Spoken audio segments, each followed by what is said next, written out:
పొరబాటున చేజారిన తరుణం తిరిగొస్తుందా?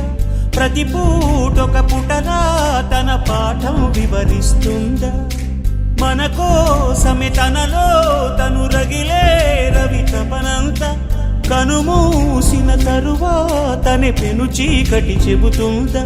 కడతేరని పయనాలెన్ని పడదోసిన ప్రణయాలెన్ని అని తిరగే ఛాయా చరిత పుటలు వెను చూడక ఉరికే కథలు తమ ముందు తరాలకు స్మృతుల చితులు అందించాలా ప్రేమికులు.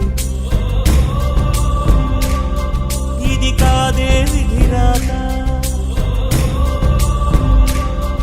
అనుకోదేం ఎదురీత. 10 నెలలు తనలో నిన్ను మోసిన అమ్మైనా అప్పుడో ఇప్పుడో తనని కలను అంటుందా?